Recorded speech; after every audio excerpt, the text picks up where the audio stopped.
Good morning students. Coordination compounds class 12th lecture 8 के साथ continue करेंगे बेटा इस वीडियो में। And we will be discussing CFT on tetrahedral complexes. मैं कल वाला थोड़ा सा रिवीजन आपको दोबारा दे देती हूँ। कल हमने या नेक्स्ट लेक्चर में हमने प्रीवियस लेक्चर में हमने ऑक्टाहेड्रल कॉम्प्लेक्सेस के ऊपर CFT को एक्सप्लेन किया था। CFT मेटल और लिगेंड को एक क्रिस्टलाइन एनवायरनमेंट में रख के स्टडी करती है और मेटल लिगेंड को एक पर्टिकुलर क्रिस्टलाइन एनवायरनमेंट में रखने पर सेंट्रल मेटल आयन के d ऑर्बिटल्स की एनर्जी पर उसका क्या असर पड़ता है, इसको CFT टारगेट करती है। ठीक है, दो बातें, क्रिस्टलाइन एनवायरनमेंट में मेटल लिगेंड को रख के स्टडी करती है। दूसरा, उस क्रिस्टलाइन एनवायरनमेंट में मेटल लिगेंड इंटरेक्शन से सेंट्रल मेटल आयन के d ऑर्बिटल्स की एनर्जी पर क्या असर पड़ता है, इसको CFT ऑल टुगेदर इंक्लूड करती है। एक मेजर अजम्पशन CFT का क्या है? CFT का एक मेजर अजम्पशन है कि CFT मेटल लिगेंड बॉन्ड को प्योरली आयनिक कंसीडर करती है। ये सब बातें हमने डिस्कस कर ली थी अपनी प्रीवियस लेक्चर में, प्रीवियस वीडियो में। आज हम डिस्कस करने वाले हैं वही CFT की एप्लीकेशन, किसमें? टेट्राहेड्रल कॉम्प्लेक्सेस में। अब टेट्राहेड्रल कॉम्प्लेक्सेस की बात करें तो हम कह सकते हैं कि जो मेटल आयन होगा वो किस में होगा? टेट्राहेड्रल क्रिस्टलाइन एनवायरनमेंट में। टेट्राहेड्रल क्रिस्टलाइन एनवायरनमेंट लेने के लिए बेटा हम एक क्यूब ड्रॉ करते हैं।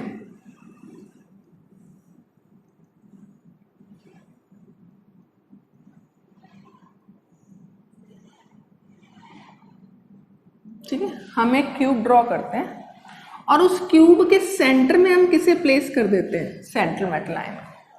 एक क्यूब ड्रॉ करते हैं और सेंटर में प्लेस कर देते हैं किसको? सेंट्रल मेटल आयन को।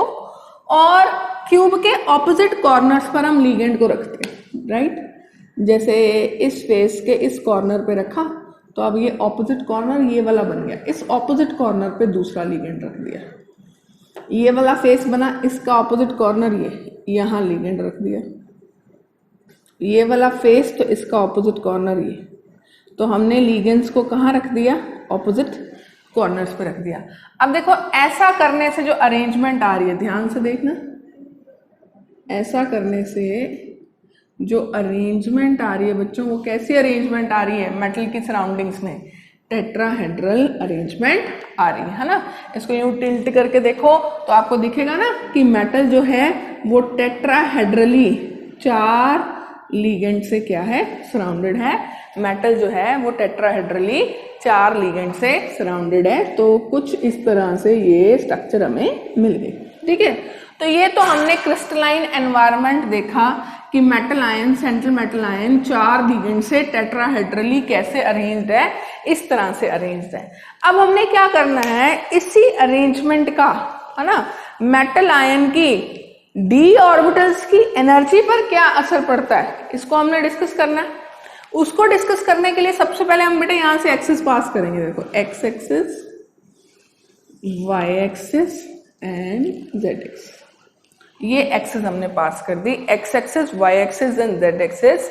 And you will observe, contrary to the octahedral condition, जहां लिगेंड एक्सिस के सामने से आ रहा था, अब देखो बेटा, टेट्राहेड्रल केसेस में जो लिगेंड आ रहा है वो कहां से आ रहा है?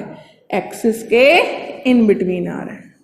देखो, है ना, टेट्राहेड्रल कॉम्प्लेक्सेस में जो लिगेंड आ रहा है वो कहां से आ रहा है? एक्सिस के इन बिटवीन आ रहा है। ऑक्टाहेड्रल कॉम्प्लेक्सेस में लिगेंड कहां आ रहा था? एक्सिस के अलोंग आ रहा था। लेकिन टेट्राहेड्रल केसेस में लिगेंड कहां आ रहा है? In between the axis metal ion को अप्रोच कर रहा है। इसका मतलब क्या हुआ? इसका मतलब जो 5 d ऑर्बिटल्स थे आपके पास, कौन कौन से? 2 सेट्स में बांटे थे हमने, non axial set of d orbital and axial set of d orbital. Non axial set में बच्चे आपके पास 3 ऑर्बिटल्स थे, कौन कौन से? अगर XY एक्सिस के in between ligand lobes present है, मेटल आयन की लोब्स प्रेजेंट है, तो ये DXY। अगर d ऑर्बिटल्स की लोब y और z प्लेन में है तो इस तरह से डी वाई जेड, और अगर z और x एक्सिस के इन बिटवीन है तो ये d z x, right, d z x, d y z, d x y, non axial set of d orbital. Axial set of d orbitals की बात करूं तो ये सीन है हमारे पास, ये x, ये y, तो ये यहाँ और ये यहाँ, तो ये कौन सा ऑर्बिटल बन गया, d x square minus y square. ठीक है, एक्सिस के ऊपर है इसलिए कैसा सेट है, एक्सियल सेट है। और आपको पता है लास्ट कौन सा होता है, डी जेड स्क्वायर, तो ये कुछ इस तरह से डी जेड स्क्वायर प्रेजेंट है। ये इलेक्ट्रॉन रिंग होती है इन एक्स वाई प्लेन, राइट। तो दोबारा देखो, tetrahedral metal ligand crystalline environment में हमने ऑब्जर्व किया है कि जो लिगेंड आ रहा है वो कहाँ आ रहा है, कैसे अप्रोच कर रहा है मेटल आयन को। The ligand is approaching metal ion in between the axis, है ना, इधर से आ रहा है, जो लिगेंड आ रहा है वो यहां से आ रहा है, ऐसे in between the axis metal ion को अप्रोच कर रहा है, इन बिटवीन द एक्सिस, हाँ, सबके केस में इधर भी in between the axis metal ion जो है वो लिगेंड के साथ इंटरैक्ट कर रहा है। अब इसका मतलब ये जो नॉन एक्सियल सेट है इसके इलेक्ट्रॉन्स भी यहीं पड़े हैं और लिगेंड भी यहीं से पास आता जा रहा है, तो लिगेंड के इलेक्ट्रॉन और मेटल के इलेक्ट्रॉन्स में नॉन एक्सियल सेट के केस में जो रिपल्शंस हैं बच्चे, वो एक्सियल सेट के कंपैरिजन में क्या होगी, ज्यादा रिपल्शन यहाँ कम होगी, नॉन एक्सियल में ज्यादा होगी, क्योंकि यहाँ इनके इलेक्ट्रॉन्स यहाँ पड़े हैं और लिगेंड अपने इलेक्ट्रॉन्स लेके यहाँ से आ रहा है, तो रिलेटिवली रिपल्शन हेड ऑन नहीं है। लेकिन यहाँ पर लिगेंड इस डायरेक्शन से आ रहा है, मेटल भी अपने डी ऑर्बिटल्स में इलेक्ट्रॉन्स लिए इसी डायरेक्शन में पड़ा है, तो यहाँ जैसे जैसे डिस्टेंस कम होगा लिगेंड और मेटल आयन के इलेक्ट्रॉन्स में रिपल्शन एनहांस हो जाएगी। तो डी ऑर्बिटल्स पे इसकी एनर्जी का क्या असर पड़ेगा देखते हैं। हमने कल उधर भी ऑक्टाहेड्रल कॉम्प्लेक्सेस में भी ये चीज बनाई थी। सबसे पहले कहा था हमने ये क्या है, this is free metal ion, right, this is free metal ion, इस तरह से मेटल प्लस फ्री प्रेजेंट है। जैसे ही metal ion spherically symmetric ligand field में आता है तो स्फेरिकली सिमेट्रिक लिगेंड फील्ड में आने से रिपल्शन बढ़ जाता है, पांचों डी ऑर्बिटल्स की एनर्जी पहले से बढ़ जाती है। तो ये फ्री मेटल आयन था, अब ये मेटल आयन आ गया किसमें, in spherically symmetric metal ion in spherically symmetric ligand field. Spherically symmetric ligand field में आने का मतलब हर डायरेक्शन से, है ना, स्फेरिकली सिमेट्रिक लिगेंड फील्ड का मतलब कुछ इस तरह से आ रहा है, हर डायरेक्शन से आ रहा है ligand.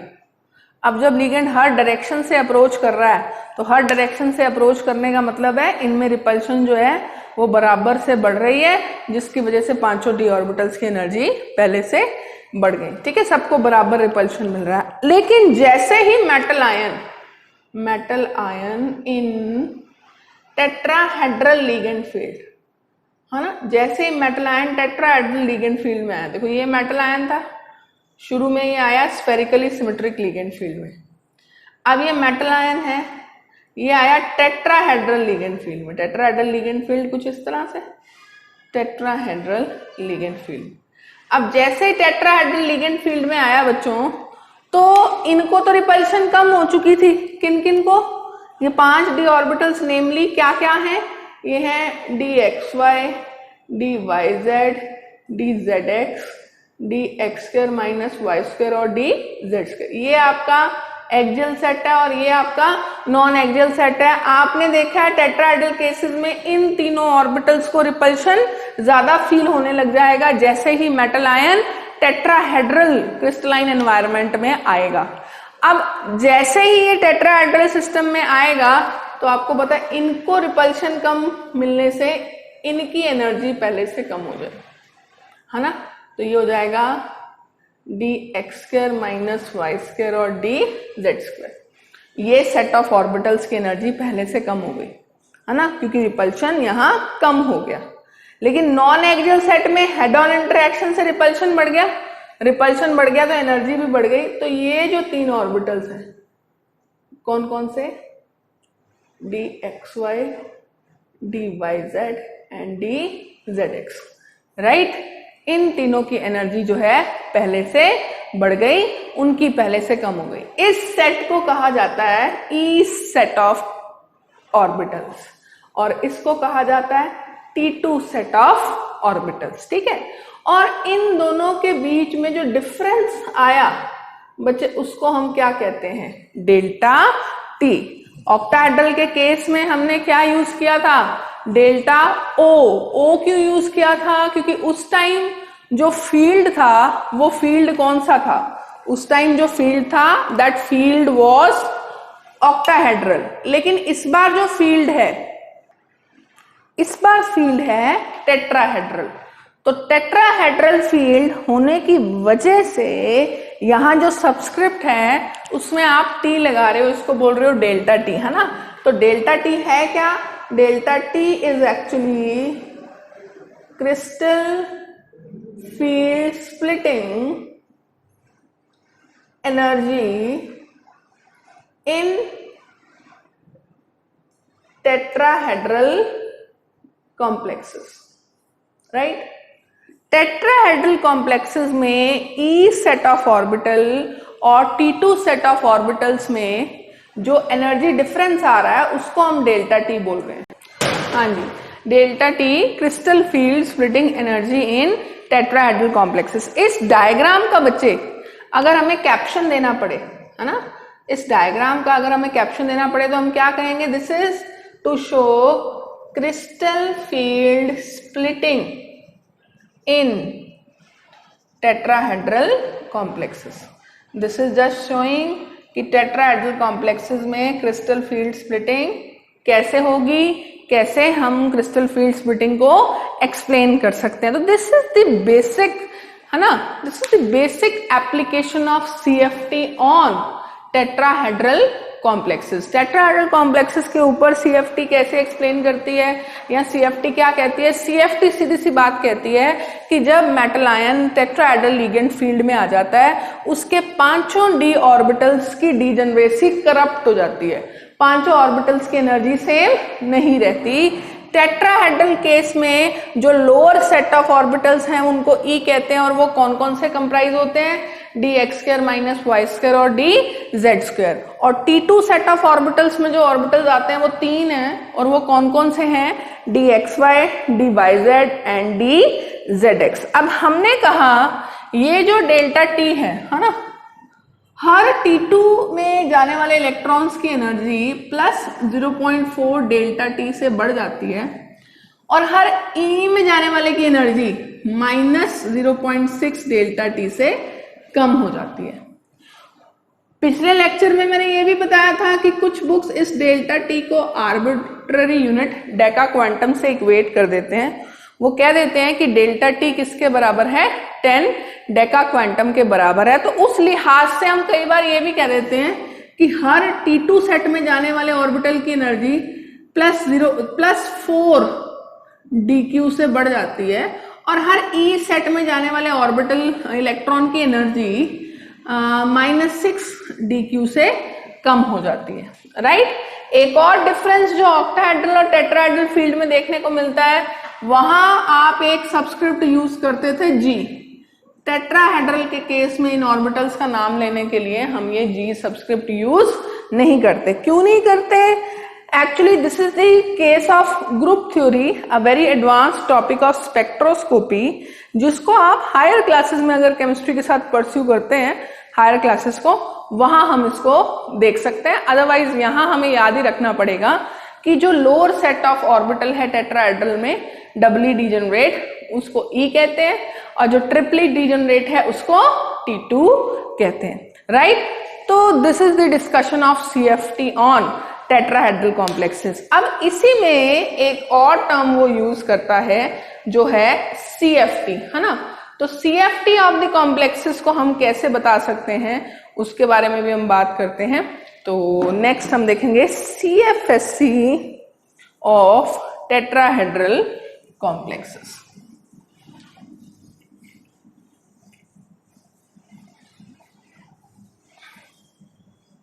Yes. Next is CFSE, है ना? पिछले लेक्चर में भी हमने CFSE का डेफिनेशन दिया था, फुल फॉर्म दिया था rather. It is crystal field stabilization energy. It is what? It is crystal field stabilization energy. CFSE is crystal field stabilization energy. और इस क्रिस्टल फील्ड स्टेबलाइजेशन एनर्जी को हम कैलकुलेट कैसे कर सकते हैं? देखिए, इस CFSE को कैलकुलेट करने का तरीका क्या है? CFSE कैलकुलेट कैसे की जाती है? देखें, CFSE कैलकुलेट करने का यहाँ फॉर्मूला है -0.6 into electrons in E plus 0.4 into electrons in T2 whole multiplied by delta T. -0.6 into electrons in E plus 0.4 into electrons in T2 whole multiplied by delta T. ठीक है, तो ये CFSE आप निकाल सकते हैं. ये CFSE बच्चे टेट्राहेड्रल कॉम्प्लेक्सेस पे निकालने से पहले मैं एक स्टेटमेंट लिखूंगी और आपको बताना होगा कि आप उस स्टेटमेंट से मेरे साथ एग्री कर रहे हैं या नहीं. देखें, एक नोट डाल के मैं लिखती हूँ. इफ आई से that generally all tetrahedral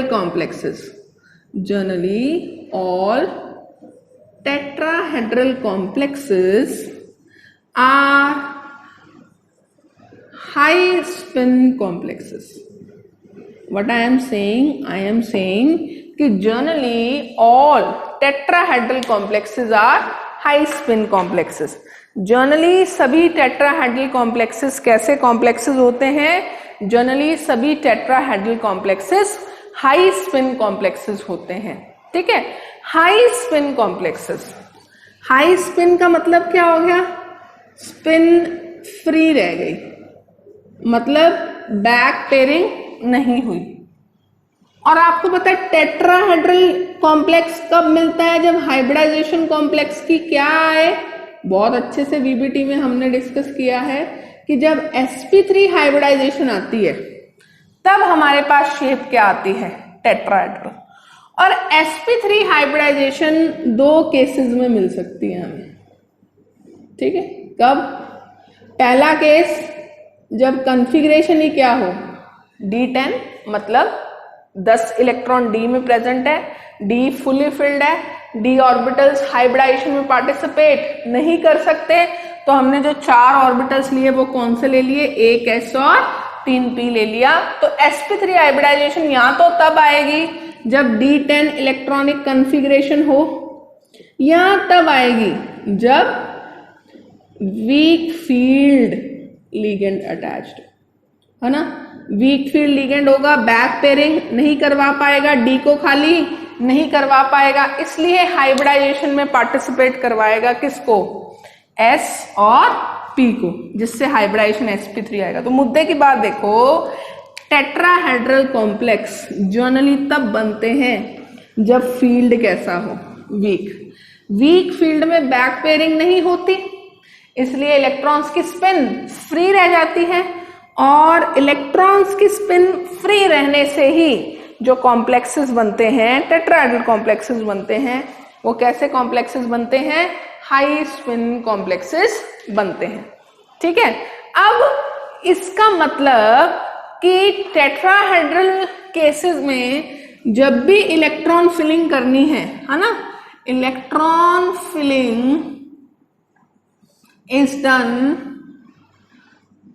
considering the field to be weak. Considering the field to be weak, है ना.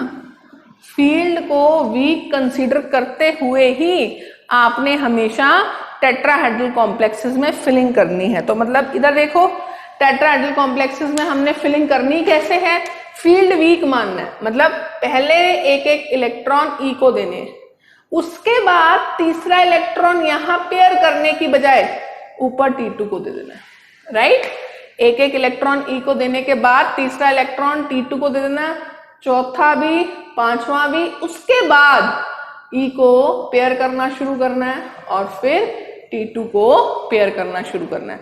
तो मतलब इलेक्ट्रॉन फिलिंग जो की जाएगी वो हमेशा किस अकॉर्डिंग की जाएगी, हमेशा इसी अकॉर्डिंग की जाएगी कि हम फील्ड को कैसा कंसीडर करें, हम फील्ड को वीक कंसीडर करें। तो देखते हैं कॉन्फ़िगरेशन हम कैसे दे सकते हैं और उसके कॉरस्पॉन्डिंग हम CFSE वैल्यूज कैसे निकाल सकते हैं,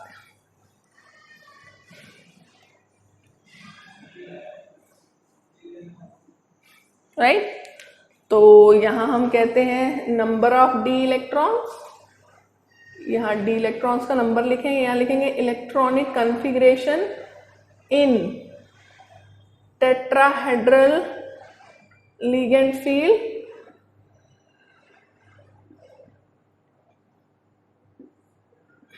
ठीक है, number of d electrons, then electronic configuration in tetrahedral ligand field, और उसके बाद हम बताएंगे CFSE, उसी कॉम्प्लेक्स की CFSE, ठीक है। डी इलेक्ट्रॉन्स की बात करते हैं। डी इलेक्ट्रॉन्स कितने हो सकते हैं बेटा किसी भी डी सब शेल में, आपको पता है it can range from 1 to 10, है ना। तो ये डी इलेक्ट्रॉन्स हो गए। अब फिलिंग मैंने आपको बताया ही था, ये E है और ये T2 है, तो पहले एक एक इलेक्ट्रॉन E में, फिर T2 में, फिर बैक पेयरिंग करनी है। तो अगर D में एक ही इलेक्ट्रॉन भरना है और फील्ड टेट्राहेड्रल है तो आपका कॉन्फ़िगरेशन होगा E1 T2 0, then E2 T2 0। अब दो इलेक्ट्रॉन यहां देने के बाद तीसरा इलेक्ट्रॉन T2 को देंगे, तो this would be E2 T2 1, 2 T2 2, T2 3। उसके बाद E की बैक पेयरिंग E3, फिर T2 की back pairing,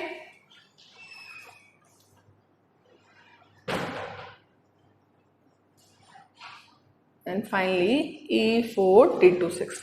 This is the electronic configuration of various d electrons in tetrahedral ligand field. अब निकालते हैं CFSE।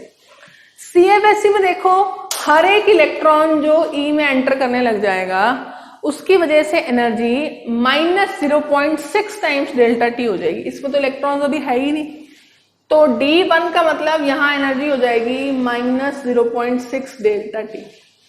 एक और डाल दिया -1.2 डेल्टा टी।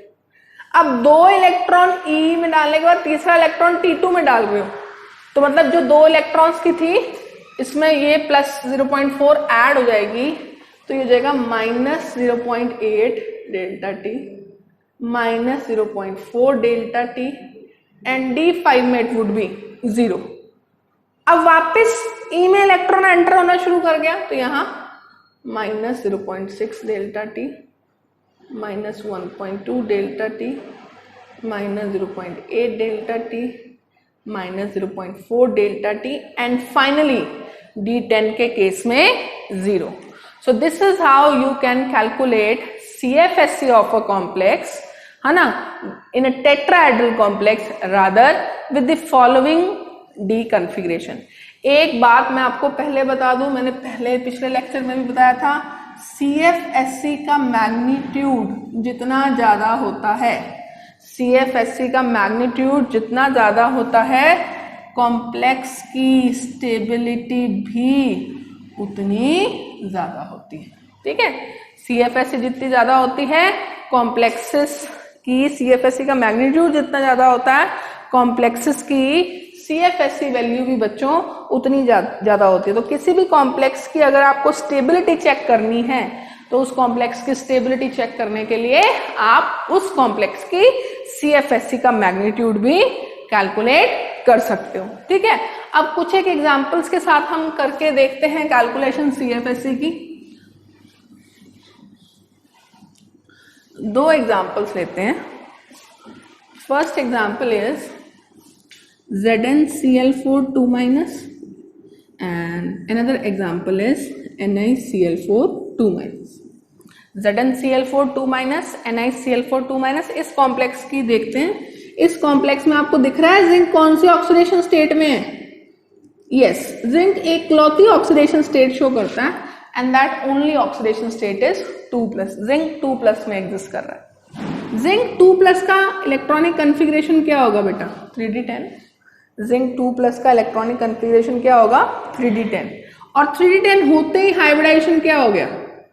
sp3. sp3 का मतलब कॉम्प्लेक्स टेट्राहेड्रल है. कॉम्प्लेक्स अगर टेट्राहेड्रल है तो वो CFSC वैल्यूज हम यूज कर सकते हैं, और करेंगे कौन सी कन्फिग्रेशन के लिए? D10 कन्फिग्रेशन के लिए. तो D10 कन्फिग्रेशन के लिए sp3 फील्ड्स में जो CFSC वैल्यू आई वो कितनी आई? 0. तो इस कॉम्प्लेक्स की CFSC वैल्यू क्या है बच्चे? 0 है. ठीक है. इधर देखो, यहां निकल 2+ में, निकल 2+ का कन्फिग्रेशन होता है 3d8. निकल 2+ हैज कन्फिग्रेशन 3d8, और फील्ड कैसा है? वीक फील्ड है, तो हाइब्रिडाइजेशन sp3 हो जाएगा. तो d8 sp3 मीन्स टेट्राहेड्रल. तो d8 में देखो CFSC वैल्यू क्या है? Yes, it is -0.8 delta T. दोनों कॉम्प्लेक्सेस में से मोर स्टेबल कॉम्प्लेक्स आप किसका कह सकते हो? निकल का कह सकते हो, because CFSC of nickel complex is greater than CFSC of zinc complex. So this is the concept of CFSC on tetrahedral complexes. ठीक है. बट बेटे अगर हम डेल्टा O और डेल्टा T को कंपेयर करें, what was delta O? Delta O was crystal field splitting energy in octahedral complexes, right? Delta O, note लगा के लिखेंगे. अगर हम डेल्टा O और डेल्टा T को कंपेयर करें तो what was delta O? Delta O was crystal field splitting energy in octahedral complexes. And what was delta T? Delta T was crystal field splitting energy in tetrahedral complexes. तो अगर हम इन दोनों को compare करें तो पाया गया है कि delta O is greater than delta T, right? Delta O has been found to be greater than delta T. अब ऐसा क्यों पाया गया है? इसके 2 रीजंस हैं. ठीक है. रीजन 1 कि in octahedral field number of ligands approaching are more, है ना? ऑक्टाहेड्रल फील्ड में जो लिगेंड्स अप्रोच करते हैं वो 6 करते हैं. टेट्राहेड्रल फील्ड में जो लिगेंड्स अप्रोच कर रहे हैं वो किस नंबर में अप्रोच कर रहे हैं? 4 लिगेंड्स अप्रोच करते हैं. एक केस में 6 लिगेंड्स अप्रोच कर रहे हैं, एक केस में 4 लिगेंड्स अप्रोच कर रहे हैं. तो आपको पता है जितने ज्यादा लिगेंड्स अप्रोच करेंगे, लिगेंड और मेटल के इलेक्ट्रॉन्स में रिपल्शन उतना ज्यादा होगा. रिपल्शन जितना ज्यादा होगा तो जो स्प्लिटिंग मिलेगी हमें वो स्प्लिटिंग उतनी ज्यादा होगी, और उस स्प्लिटिंग को ही हम किस में एक्सप्रेस कर रहे हैं? डेल्टा O में. तो पहला reason delta O delta T से ज्यादा है. वो क्यों ज्यादा है? क्योंकि ऑक्टाहेड्रल फील्ड में जो नंबर ऑफ लिगेंड्स अप्रोच कर रहे हैं वो ज्यादा है. ठीक है. दूसरा चेक करना, दूसरा रीजन क्या है कि ऑक्टाहेड्रल और टेट्राहेड्रल दोनों केसेस में लिगेंड अलग अलग डायरेक्शन से अप्रोच कर रहा है. ठीक है. ऑक्टाहेड्रल में तो वो अलोंग द एक्सिस अप्रोच कर रहा है, मतलब लिगेंड यूं आ रहा है हेड ऑन, है ना? अगर मैं दूसरे सेट का ऑर्बिटल भी बना दूं, इसमें एंगुलर सेट का बना दूं, तो ऑक्टाहेड्रल केसेस में यूं आ रहा है लिगेंड हेड ऑन एक्सिस के बिल्कुल सामने से.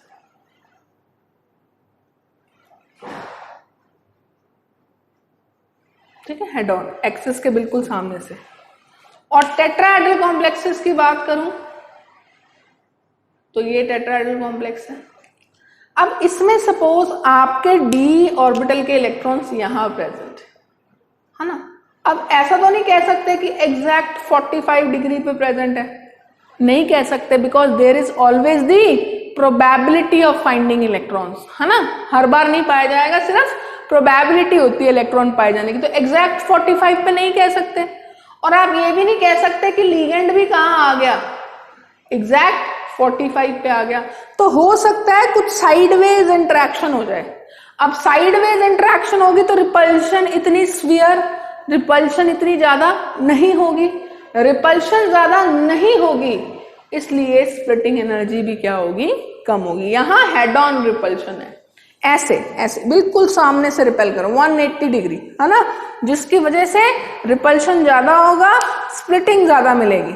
टेट्राहेड्रल केस में हेड ऑन रिपल्शन की चांसेस थोड़ी कम है, इसलिए हम कह सकते हैं कि टेट्राहेड्रल कॉम्प्लेक्सेस में रिपल्शन की चांसेस कम है, इसलिए जो स्प्लिटिंग मिल सकती है वो भी कम मिल सकती है। और मैग्नीट्यूड वाइज में अगर कहूं तो delta O is equal to 9/4 delta T, delta O is equal to 9/4 delta T, right?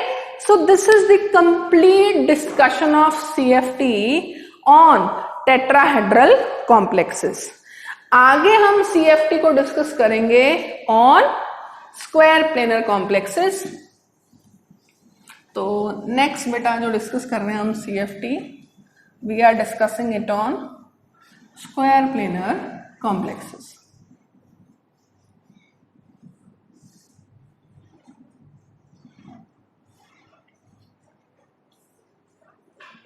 Yes, CFT on square planar complexes, right? CFT on square planar complexes, इसको एक्चुअली एक डिस्टॉर्शन की form में पढ़ा जाता है and that is known as Jahn Teller distortion, right? तो CFT on square planar complexes is studied as under John Taylor distortion. अब John Taylor distortion है क्या, इसको कैसे समझ सकते हैं, बात करते हैं। एक चीज याद रखना शुरू से ही कि जो John Taylor distortion है ना, John Taylor distortion is seen in complexes having unsymmetrical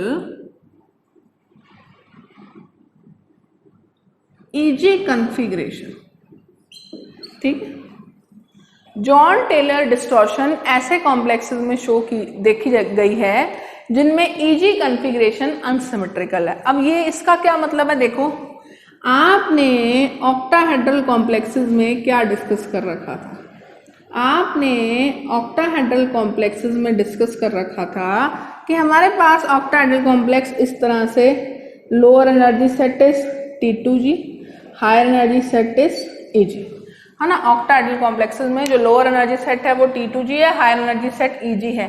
अब EG अनसिमेट्रिकल हो, अनसिमेट्रिकल का मतलब दोनों में से एक में इलेक्ट्रॉन हो, एक में इलेक्ट्रॉन ना हो, या दोनों में से एक में 2 इलेक्ट्रॉन हो, एक में 1 इलेक्ट्रॉन हो, अनसिमेट्रिक डिस्ट्रीब्यूशन हो EG में। वो कब आ सकती है, एक तो आ सकती है D4 वीक फील्ड में, D4 वीक फील्ड में। कैसे आ सकती है, ये देखो 1 2 3 वीक फील्ड है, इलेक्ट्रॉन ऊपर जाएगा 4, तो D4 वीक फील्ड में कैसा कॉन्फ़िगरेशन आ गया, D4 वीक फील्ड में हमारे पास कॉन्फ़िगरेशन आ गया, है ना, अनसिमेट्रिकल EG कॉन्फ़िगरेशन हमें मिल गया। D4 वीक फील्ड में अनसिमेट्रिकल EG कॉन्फ़िगरेशन हमें मिल गया। उसके बाद अगर आप D5 करते हो तो नहीं मिलेगा, ठीक है। फिर ये मिल गया D9 में, D9 में both strong field as well as weak field, D9 में दोनों ही केसेस में मिल गया, स्ट्रॉन्ग फील्ड में भी मिल गया और वीक फील्ड में भी मिल गया। अब एक देखते हैं D7, है ना, D7 next is D7 configuration, लेकिन इस बार ये कौन सी फील्ड में है, स्ट्रॉन्ग फील्ड में। D7 कॉन्फ़िगरेशन किस फील्ड में है, स्ट्रॉन्ग फील्ड में। तो इन 3 केसेस में ईजी कॉन्फ़िगरेशन जो है वो अनसिमेट्रिकल है, और ईजी कॉन्फ़िगरेशन जहां अनसिमेट्रिकल होगी वहां क्या देखने को मिलेगा, जॉन टेलर डिस्टॉर्शन। अब बात करते हैं जॉन टेलर डिस्टॉर्शन होता क्या है। ये देखिए बेटा, ये आपके पास एक ऑक्टाहेड्रल कॉम्प्लेक्स है, मेटल एंड 6 लिगेंड्स, राइट। ये आपके पास एक ऑक्टाहेड्रल कॉम्प्लेक्स है, metal surrounded by 6 ligands. This is octahedral complex. हम क्या करते हैं, या जॉन टेलर डिस्टॉर्शन में क्या होता है कि एक एक्सिस है ना, betterly taken to be z axis, z axis के अलोंग है ना, ऑक्टाहेड्रल में अलोंग दी एक्सिस ही लिगेंड अप्रोच करते हैं। ऑक्टाहेड्रल में ऐसे लिगेंड्स जो जेड एक्सिस के अलोंग आ रहे थे वो दूर जाना शुरू कर देते हैं, ठीक है। अब जब ये दूर जाना शुरू करते हैं तो ये जेड एक्सिस जो है वहां पर जो लिगेंड प्रेजेंट है वो सिस्टम से दूर हो जाते हैं, जबकि ये एक्स वाई एक्सिस वाले यहीं प्रेजेंट रहते हैं, ठीक है। तो ये कॉम्प्लेक्स जो हमें मिलता है इसे हम कहते हैं टेट्रागोनल कॉम्प्लेक्स। तो ये जो कॉम्प्लेक्स है ये कैसा कॉम्प्लेक्स है, टेट्रागोनल कॉम्प्लेक्स है। दूर जाते जाते फाइनली एक टाइम आता है जब इन्फिनिटी पे चले जाते हैं। अब इन्फिनिटी पे चले जाते हैं तो इस सेंट्रल मेटल आयन की इस लिगेंड के ऊपर कोई होल्ड नहीं रह पाती। उस केस में सिस्टम सिर्फ ऐसा बचा रह जाता है, और आपको पता है इस सिस्टम को क्या कहते हैं, स्क्वायर प्लेनर। तो ऑक्टाहेड्रल केसेस में इस जेड एक्सिस के अलोंग लिगेंड को डिस्टॉर्ट करके, लिगेंड्स को दूर भेज के ही हमें कैसी ज्योमेट्री मिलती है, स्क्वायर प्लेनर ज्योमेट्री मिलती है। इसे ही क्या कहा जाता है, जॉन टेलर डिस्टॉर्शन। और ये किन केसेस में पाया जाता है, Jahn Teller distortion is found in the cases where eg orbital is unsymmetrical. Eg orbital unsymmetrical होने की वजह से कुछ कॉम्प्लेक्सेस में जॉन टेलर डिस्टॉर्शन देखने को मिलता है, और उस जॉन टेलर डिस्टॉर्शन की वजह से ही हमें स्क्वायर प्लेनर कॉम्प्लेक्स मिलते हैं। अब इस डिस्टॉर्शन की वजह से डी ऑर्बिटल्स की एनर्जी पर क्या असर पड़ेगा, इसको डिस्कस करना है। अगर हम CFT डिस्कस कर रहे हैं तो देखते हैं इसकी वजह से डी ऑर्बिटल्स की एनर्जी पे क्या असर पड़ेगा। ध्यान से देखना, ये हमारे पास वही चीज, we were having a free metal ion, फिर मेटल आयन किस में गया था, मेटल आयन गया था in spherically symmetrical ligand field, metal ion in spherically symmetric ligand field.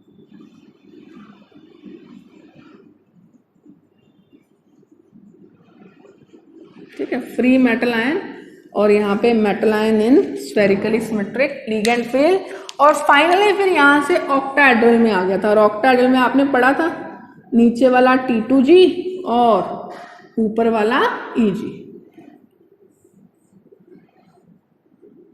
EG में कौन कौन से ऑर्बिटल्स थे, dx² माइनस y² dz², और यहाँ कौन से थे, dxy dyz and dzx, right. ये EG और ये T2G ऑक्टाहेड्रल। ये कहाँ आया, metal ion in octahedral ligand field. यहां तक आप ऑक्टाहेड्रल में ही डिस्कस कर चुके हैं। अब हमने जॉन टेलर डिस्टॉर्शन में कहा कि जो जेड एक्सिस के अलोंग लिगेंड आ रहा है आप उसको दूर कर लो, है ना।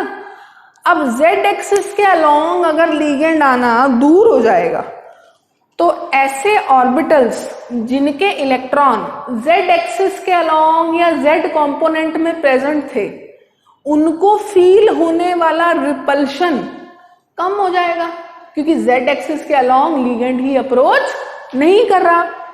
इसका मतलब ये जो T2G और EG है इनमें फिर से स्प्लिटिंग होगी, क्यों?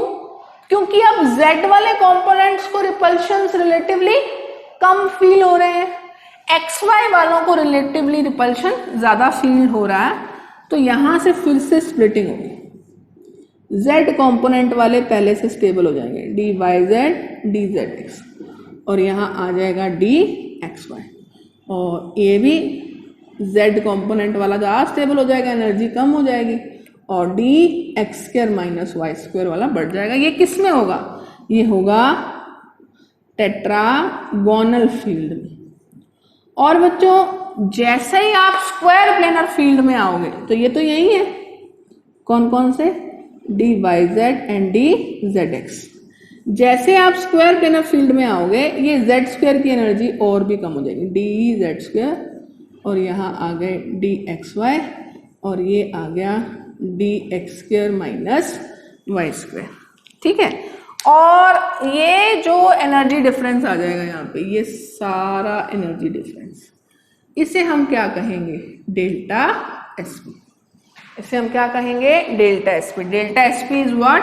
Delta SP is crystal field splitting in square planar complexes. ठीक है, ये डेल्टा SP है। तो देखो ये ऑक्टाहेड्रल फील्ड था, Z वाले कंपोनेंट स्टेबल होते गए, और जब तक पूरा स्क्वायर प्लेनर सिस्टम बन गया तो स्क्वायर प्लेनर सिस्टम में सारे Z कंपोनेंट वाले एनर्जी में कम हो गए, XY कंपोनेंट वाले एनर्जी में बढ़ गए। और आपने देखा होगा कि जब हाइब्रिडाइजेशन होता है DsP2, तभी आपको शेप क्या मिलती है? Square planar. DsP2 हाइब्रिडाइजेशन में ही बच्चों आपको जो शेप मिलती है वो कौन सी मिलती है? Square planar. DsP2 हाइब्रिडाइजेशन में अगर हमें शेप स्क्वायर प्लेनर मिलती है तो आप कह सकते हो कि ये जो D पार्टिसिपेट करता है, ये DX² माइनस Y² पार्टिसिपेट करता है। क्यों? ये रहा 3D का ये D ऑर्बिटल। आगे क्या पड़ा है? 4s and 4p। अब हाइब्रिडाइजेशन में रिलेवेंट सिमिलर एनर्जी के ऑर्बिटल्स या slightly different energy orbitals participate करते हैं। अब इन सब की एनर्जी तो बहुत कम हो गई। 4s और 4p के साथ एनर्जी में कंपेरेबल अब 3D का कौन सा ऑर्बिटल है? DX² minus Y²। तो बच्चों यहां से ये एक D, एक S और 2p इन्वॉल्व होते हैं, और हाइब्रिडाइजेशन टाइप निकलता है DsP2, और उससे जो आपको स्ट्रक्चर मिलती है कॉम्प्लेक्स की वो स्क्वायर प्लेनर मिलती है। अच्छा बेटा, इस डिस्टेंस को हमने, इस एनर्जी गैप को हमने डेल्टा SP कहा था, इस एनर्जी गैप को हम क्या कहेंगे? डेल्टा O, है ना? और आपको देखने से ही पता लग रहा है कि डेल्टा O और डेल्टा स्क्वायर प्लेनर में से ज्यादा कौन है? Delta O। तो डेल्टा SP, सॉरी, तो नोट लगा के लिखे, delta SP is greater than delta O। और मैग्नीट्यूड वाइज बात करें फर्स्ट ट्रांजिशन मैटर्स के लिए, तो delta SP is equal to 1.3 delta O। अगर यही मैं डेल्टा T भी डालूं तो डेल्टा T तो डेल्टा O से भी कम था। तो अगर कहा जाए कि मेटल आयन भी सेम हो और लिगेंड्स भी सेम हो, लेकिन ज्योमेट्रीज का फर्क हो, तो हम क्या कह सकते हैं? ज्योमेट्रीज का फर्क हो तो हम कह सकते हैं कि जितने भी स्क्वायर प्लेनर कॉम्प्लेक्सेस हैं, जितने भी स्क्वायर प्लेनर कॉम्प्लेक्सेस हैं, they are more stable than octahedral complexes. और सबसे कम स्टेबल जो ज्योमेट्री है इनमें से रिलेटिवली वो कौन सी है? Tetrahedral geometry. तो बेटा this is the approach of crystal field theory on octahedral complexes, tetrahedral complexes and square planar complexes. तो octahedral complexes, square planar, tetrahedral, तीनों पर हमने देखा इलेक्ट्रॉन फिलिंग अच्छे से, concept of strong field, weak field अच्छे से, ये हमें कहाँ अप्लाई करना होता है? ऑक्टाहेड्रल कॉम्प्लेक्सेस में अप्लाई करना होता है। स्क्वायर प्लेनर कॉम्प्लेक्सेस में सिर्फ आपसे ये पूछा जा सकता है कि इनमें से जॉन टेलर डिस्टॉर्शन कौन कौन से कॉम्प्लेक्सेस शो करेंगे?